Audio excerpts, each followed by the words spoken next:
Hello students of class 10। अब हम लोग आप लोगों के नेक्स्ट टॉपिक पे आते हैं, प्राइम मिनिस्टर। ठीक है, पार्ट नंबर 16, पेज नंबर 96 पे। प्राइम मिनिस्टर भारत के प्रधानमंत्री। ठीक है, कौन से आर्टिकल में लिख रहा है इनके बारे में? आर्टिकल 74। देखिए, प्रेसिडेंट आर्टिकल 52 था, वाइस प्रेसिडेंट 63 और प्राइम मिनिस्टर 74। तो article 74 of the constitution of India provides for the post of prime minister. इसमें लिखेंगे प्राइम मिनिस्टर हेडिंग डाल के। Article 74 of the constitution of India provides for the post of prime minister. The Constitution provides that the President shall appoint the Prime Minister. The Constitution provides that the President shall appoint the Prime Minister. Constitution क्या बोलता है कि prime minister कौन appoint करेगा? President. हमने चुन लिया, लेकिन अपॉइंट कौन करेगा? प्रेसिडेंट। ठीक है। The President is bound to appoint the leader of the majority party in the Parliament as the Prime Minister. The President is bound to appoint the leader of the majority party in the Parliament as the Prime Minister. Prime minister किसे चुनेगा? वो जिसकी parliament में बहुमत है ना, सबसे बड़ी सरकार बन रही है। अब जैसे मान लीजिए कि, और ये वो होता है, चुनाव का फैसला होता है, जब मान लीजिए कि 300 में से 160 सीट्स हैं किसी पार्टी की, तो मेजोरिटी बन रही है, तो इसी पार्टी का प्राइम मिनिस्टर चुना जाएगा। वो उस हाउस का मेंबर होगा, पार्टी के लोग ही बता देंगे, और वो मतलब एक तरह से वापस वही प्रेसिडेंट की जो हम बात कर रहे थे, फॉर्मेलिटी वाली बात है, वही फॉर्मेलिटी है कि वो देखिए बाउंड लिखा आ गया, bound. The president is bound. Bound मतलब बंधा हुआ है कि उसको प्राइम मिनिस्टर किसे चुनना पड़ेगा? जो मेजोरिटी है पार्टी, उसका लीडर है ना, उसे चुनना पड़ेगा। फिर है functions and power of the prime minister.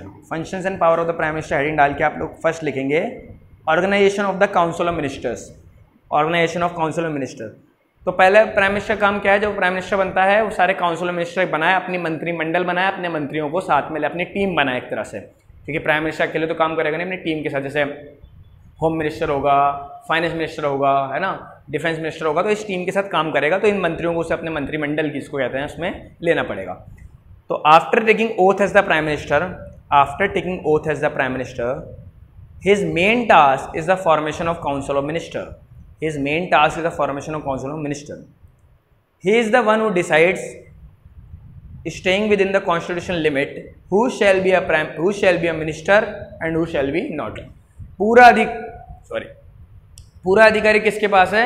Bharat के प्रधानमंत्री के पास है, जब वो प्रधानमंत्री बन जाएंगे, कि आप किसे मंत्रिमंडल में शामिल करना चाहते हैं, किसे नहीं चाहते, है ना। पूरा सोल राइट है उनका ये। ठीक है, हाँ, कॉन्स्टिट्यूशन लिमिट के अंदर रहकर, है ना।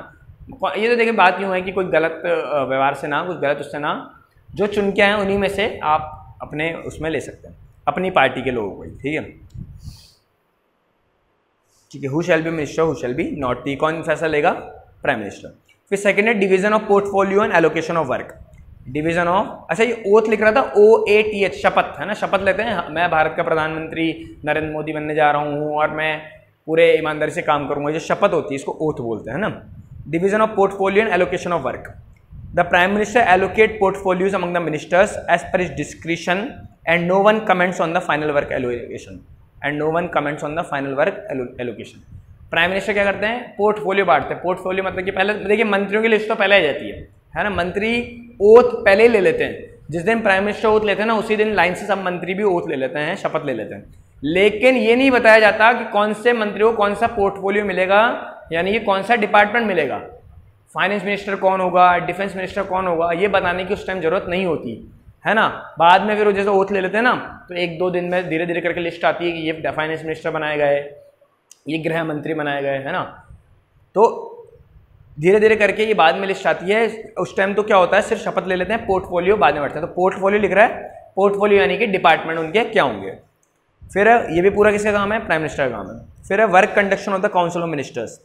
Work conduction of the council of ministers. The Prime Minister presides over the meeting of the Council of Ministers and conducts its working. The Prime Minister presides over the meeting of the Council of Ministers and conducts its working. Prime minister क्या करेंगे? जब भी एक meeting होगी council of minister की, तो prime minister उसको head करेंगे, क्योंकि वो देश के प्रधानमंत्री, सब में प्रधान है ना, नाम क्या है? प्रधानमंत्री, यानी मंत्रियों के प्रधान है, उनके हेड है, तो उसको हेड करेंगे।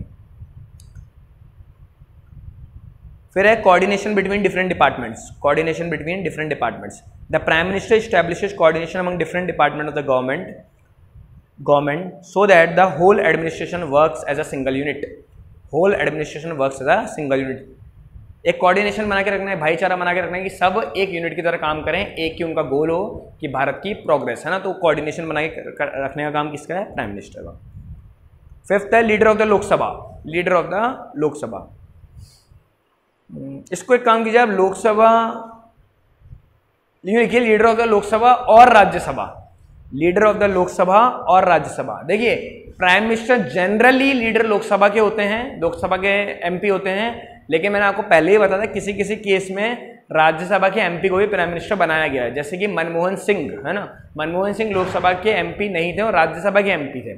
एक हाउस का आपको मेंबर होना पड़ता है प्राइम मिनिस्टर या मंत्री बनने के लिए, मंत्री बनना हो या प्रधानमंत्री बनना हो, आपको एक हाउस का मेंबर होना पड़ेगा, या तो लोकसभा या राज्यसभा। ज़्यादातर बार क्या होता है कि प्राइम मिनिस्टर लोकसभा के एमपी होते हैं, ठीक है, लेकिन जैसे मनमोहन सिंह वाले केस में क्या होता है वो राज्यसभा के एमपी थे। तो इसमें आप ये लिख लिए लीडर ऑफ द लोकसभा और राज्यसभा, है ना। The prime minister head leader of the Lok Sabha और Rajya Sabha and provided the leadership in all the works related to law formation and provided the leadership in all the work related to law formation. कोई कानून बनेगा तो उसमें leadership कौन provide कराएगा? Prime minister. कोई bill वगैरह आएगा तो उनसे पूछ के आता है वो, है ना। हालांकि वह इतना है कि पेश वो नहीं करते, पेश कोई भी कर सकता है, इसका डिपार्टमेंट है, ठीक है, कानून मंत्री कर सकते हैं। अभी जैसे आर्टिकल 370 हटने का बिल आया तो पूरी बात है कि वो अमित शाह लाए, अमित शाह गृह मंत्री हैं भारत के, वो लाए, लेकिन उनकी उसके पीछे प्लानिंग किसकी थी? प्राइम मिनिस्टर की थी। तो वो जितने भी लॉ बनेंगे उसके पीछे हेड कौन है? उसको हेड कौन कर रहा है, प्लान कौन कर रहा है? प्राइम मिनिस्टर ऑफ इंडिया, जो किसी भी हाउस के मेंबर हो सकते हैं, लोकसभा के भी और राज्यसभा के भी। और लास्ट लिखेंगे आप लोग, इसमें एक पॉइंट हटाएंगे, 6 7 डायरेक्ट लिखेंगे, appointment on different post. 6 point ना काम का नहीं है ना, appointment on different post. The high officials the power to appoint whom has been given by the constitution to the president. They are actually appointed after consultation with the prime minister only. इस बात को मैं बहुत बार दोहरा चुका हूँ। जितनी भी हाई पोस्ट है ना, जिस पे हम बोलते हैं कि कौन उनको नियुक्त करता है, कौन उनको अपनी पोस्ट पे बिठाता है, प्रेसिडेंट ऑफ इंडिया, हम ऐसे बोलते हैं। लेकिन किसके कंसल्टेशन के बाद? प्राइम मिनिस्टर ऑफ इंडिया के। तो वही बात है कि एक्चुअली तो किसके हाथ में होती है सारी पावर? प्राइम मिनिस्टर के हाथ में होती है। तो the high official the power to appoint whom has been given by the constitution, तो किसको देता है पावर? प्रेसिडेंट को। लेकिन प्रेसिडेंट किससे कंसल्ट करता है? प्राइम मिनिस्टर से। तो एक्चुअल पावर तो किसकी है? प्राइम मिनिस्टर की ही है, ठीक है। तो आपके प्राइम मिनिस्टर को हमने पूरा इसके इनके फंक्शंस वगैरह पढ़ लिए, किस आर्टिकल के तहत ये नियुक्त होते हैं वो भी हमने पढ़ लिया, कैसे इनको प्रेसिडेंट वो बनाते हैं, ठीक है। मेजोरिटी मेंबर होने चाहिए, ये मेजोरिटी पार्टी के मेंबर होने चाहिए, लीडर होने चाहिए, और लोकसभा राज्यसभा किसी की भी एमपी हो सकता है ना। इस बात को दिमाग में हम नहीं रख सकते कि लोकसभा के मेंबर ही होते हैं, क्योंकि शायद मनमोहन सिंह जी एकमात्र ऐसा केस थे जो राज्यसभा के मेंबर थे, लेकिन कॉन्स्टिट्यूशन में ऐसा लिखा हुआ है कि प्राइम मिनिस्टर लोकसभा या राज्यसभा किसी के भी मेंबर हो सकते हैं, ठीक है। तो फिर यहाँ पे ये बात गलत है कि लीडर ऑफ द लोकसभा और राज्यसभा हमने इसको करा था, ठीक है। काउंसिल ऑफ मिनिस्टर्स हम लोग पार्ट नंबर 17 में करेंगे, ठीक है। Thank you.